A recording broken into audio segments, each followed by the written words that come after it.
श्री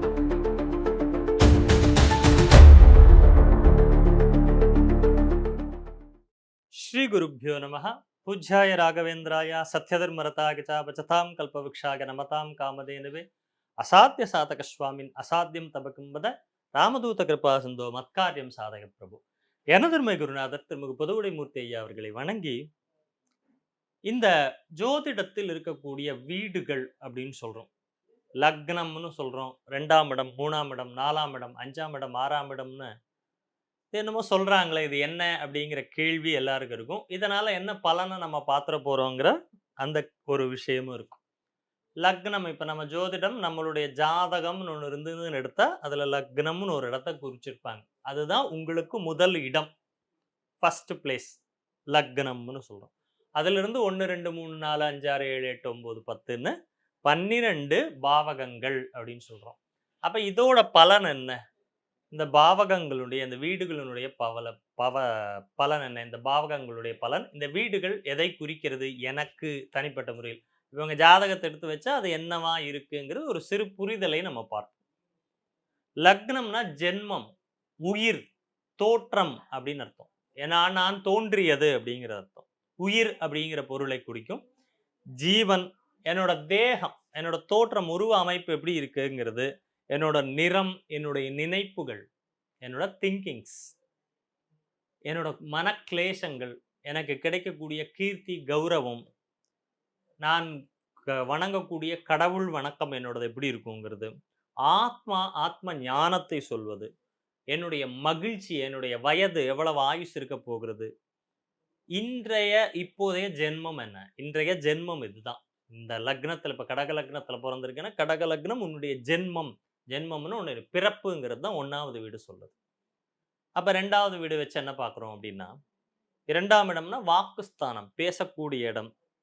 குடும்பம், நமக்கு அமையக்கூடிய குடும்பத்தை சொல்லக்கூடியது. என்னோட கண் பார்வை, என்னோட பேச்சு திறமைன்னு சொல்றோம். இந்த 2ஆம் இடம் கெட்டுச்சுன்னா பேச்சு திறமை கெட்டு போயிடும். வித்தை, செல்வம், சத்தியம், சாஸ்திரம், கவனம், நம்ம கவனமா இருக்கோம் இல்லையா, அந்த கவனம், யோக விஷயங்கள், நம்மளுடைய வருமானம், முக்கியமா நம்ம வருமானத்தையும் நம்ம குடும்பத்தையும் சொல்லக்கூடிய இடம் 2ஆம் இடம். 3ஆம் இடம் எனக்கு அடுத்த வளர்ச்சின்னு சொல்றோம். எனக்கு அடுத்தவன் அப்படின்னா என்னோட தம்பி, இளைய சகோதரம், சகோதரி, நம்மளோட கம்யூனிகேஷன், தகவல் தொடர்பு, என்னுடைய முயற்சிகள் அப்படிங்கிறதும் இங்க வரும். தைரியமாக இருக்கிறது, தைரியம், வலது காது, எனக்கு கிடைக்கக்கூடிய அடிமை ஆட்கள், யார் எனக்கு அடிமையா சிக்குவாங்கிறதெல்லாம் இங்க இருக்கு. 4ங்கிறது தாயாரை குறிக்கும், நம்மளோட சுகத்தை குறிக்கும். வீடு, வாசல், நமக்கு கிடைக்கக்கூடிய வண்டி வாகனத்தினுடைய அமைப்பு எப்படி இருக்கும், இதையெல்லாம் சொல்லக்கூடியது. வியாபாரத்தை தொடங்கக்கூடியது, வியாபாரம், வியாபார கூட்டாளி, தொழில் கூட்டாளியை சொல்லக்கூடியது, தொழில் இடத்தை சொல்லக்கூடியது. இதையெல்லாம் 4 கால் பிராணிகளை வளர்த்துறோம், ஆடு, மாடு, இதெல்லாம் வச்சுக்கிறோம் இல்லையா, இதெல்லாம் 4ஆம் இடம். 5ங்கிறது காமன புத்திரஸ்தானம்னு சொல்றோம். என்னது? புத்திரஸ்தானம், குழந்தை, நமக்கு பிறக்கக்கூடிய குழந்தை, சந்ததி, நம்மளுடைய குல தெய்வம், நம்மளுடைய எண்ணங்கள், நம்மளுடைய காதல் எண்ணங்கள், வரும் ஜென்மம், அடுத்த ஜென்மாவையும் இந்த 5ஆம் இடம் சொல்லும்.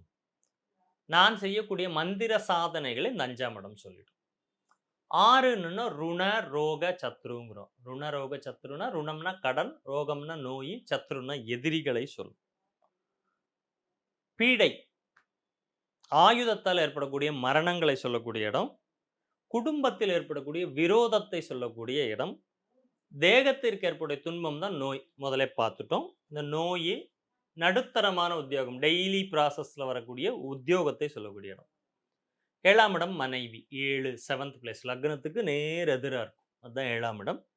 இது மாரகஸ்தானம்னு சொல்லுவாங்க. நம்மளோட கூட்டாளிகள், நம்ம நட்பு, மனைவி, ஜனக்கூட்டம், நமக்கு சமூகத்துல நமக்கு இருக்கக்கூடிய தொடர்புகளை சொல்லும்.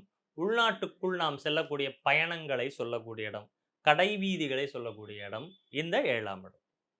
8னா ஆயுள் ஸ்தானம், ஆயுள், நம்மளோட ஆயுள் எவ்வளவு இருக்கு, மரண வழி எப்படி இருக்கும், என்னுடைய கர்மா, அதுவும் 8க்குள்ள தான் இருக்கு, 8ஆம் இடத்துல. நெடுநாள் தீராத நோய், தீராத பிரச்சனைகளை எல்லாம் 8ஆம் இடம் சொல்லும். அவமானம் ஏற்படுறதையும் சொல்லும், புதையல் கிடைக்கிறதையும் சொல்லும். அது எப்படி இருக்குங்கிறத பொறுத்து அமையும்.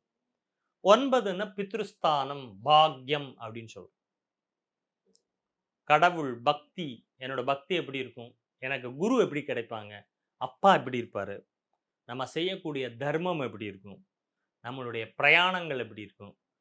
புண்ணியங்கள், எப்படி புண்ணியங்கள சேர்க்கணும் அப்படிங்கிறது, நல்ல வினைகள், நல்ல கர்மங்களை செய்தல் அப்படிங்கிறது, ஜீவனம் செய்தல், நமக்கு கிடைக்கக்கூடிய பூமி, லாபம், இது எல்லாமே எங்க இருக்கு? இந்த 9க்குள்ள தான் இருக்கு.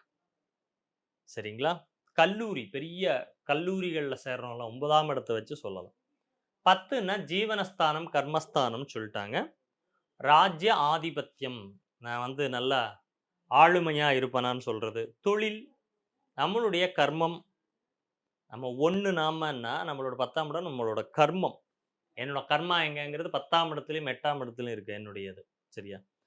பிதா, அப்பா வழி வருமானத்தை சொல்லக்கூடியது 10ஆம் இடம். திருப்பணிகள் செய்வது, கௌரவத்தை அடைதல், இதெல்லாம் 10ஆம் இடம். 11ங்கிறது லாபஸ்தானம், லாபஸ்தானம். மூத்த சகோதரம் அப்படின்னு சொல்றோம். அதுவும் அதேதான் 11ஆம் இடம். சம்போகம், சந்தோஷமாக இருத்தல், மகிழ்ச்சியாக இருத்தல், மகிழ்ச்சிகளை பற்றி சொல்லுதல், இதெல்லாம் 11ஆம் இடம். பட்டம் பெறுதல், வெளிநாட்டு பயணம், உத்தியோகத்தின் மூலியமாக லாபம், அதே மாதிரி எனக்கு ப்ரமோஷன் கிடைச்சிடுமா, வேலையில ப்ரமோஷன் இருக்குமா, உயர் பதவி கிடைக்குமாங்கிறதுல இந்த 11ஆம் இடம் சொல்லும். நம்மளுடைய மகிழ்ச்சி, அதே போல 2வது மனைவி அப்படிங்கிறத சொல்றதும் 11ஆம் இடத்தை வைத்து சொல்லலாம். சினிமா தொழில் சம்பந்தப்பட்ட விஷயங்களுக்கும் 11ஆம் இடத்தை தான் வச்சு சொல்றாங்க. 12ங்கிறது விரயம், செலவுகள். அயன, சயன, மோக்ஷஸ்தானம்னு அதுக்கு பேர். வெளிநாட்டுக்கு செல்லுதல், நமக்கு ஏற்படக்கூடிய விரயம், நம்மளுடைய முதலீடுகள், உத்தியோகத்திற்கான தொழில்ல ரொம்ப அலைஞ்சிட்டே இருக்காங்கன்னா அலைச்சல், விவாதம் பண்றது, ராஜதண்டனை வாங்குறது, புண்ணியங்களை தியாகம் பண்றது, கர்ணன் மாரி தான் செய்த புண்ணியத்தை தியாகம் குடுக்குறது, ஹோமங்கள், யாகங்கள் செய்வதெல்லாம் 12ஆம் இடம். தூங்குறது, நல்ல தூக்கம் இருக்கா இல்லையாங்கிறத 12ஆம் இடத்தை வச்சு சொல்லலாம். ஒரு ஜாதகத்தை ஆராய்ந்து பலன் சொல்ல பொதுவாக இந்த காரக பலன்கள், ஒரு பாவ காரகம்னு எல்லாருமே, அது என்ன பாவ காரகம்? ஒரு வீட்டினுடைய பலன் என்னன்னா, இதுதான் ஒவ்வொரு வீட்டினுடைய பலனாக இருக்கக்கூடியது.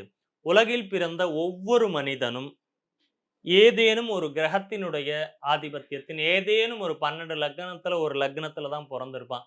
அந்த லக்னத்திலிருந்து ஆரம்பிச்சு இந்த 12 பாவகங்களும் அவனுக்கு சாதகமா, பாதகமா, எந்த நேரத்தில் எது இயங்கிக் கொண்டிருக்கிறது, எது இயங்கவில்லை, எதை இவன் வந்து செயல்படுத்த வேண்டும், எங்கு இவனுக்கு வந்து விபத்துகள், தடைகள் ஏற்படும்ங்கிற விஷயங்களை எல்லாம் பார்ப்பதற்கு இந்த 12 பாவகங்கள், இந்த பாவக கணக்கீடுகள் அப்படிங்கிறது ரொம்ப முக்கியமாக தேவைப்படுவதாக இருக்குது. இது வந்து ஒரு அடிப்படையான ஒரு ஜோதிடம் பற்றி ஒரு புரிதலே இல்லாம, என்னமோ சொல்றாங்க 1க்குடையவன் 2ல் 2க்குடையவன் 4ன்னு சொல்லிட்டு இருக்காங்களே. இது என்னங்கிறத ஒரு சாதாரணமாக புரிந்து கொள்வதற்காக இந்த ஒரு உணர்த்தக்கூடிய பதிவாக இந்த பதிவுக்கு உங்களுக்கு பயன்படும் என்று நம்புகிறோம். நன்றி, வணக்கம்.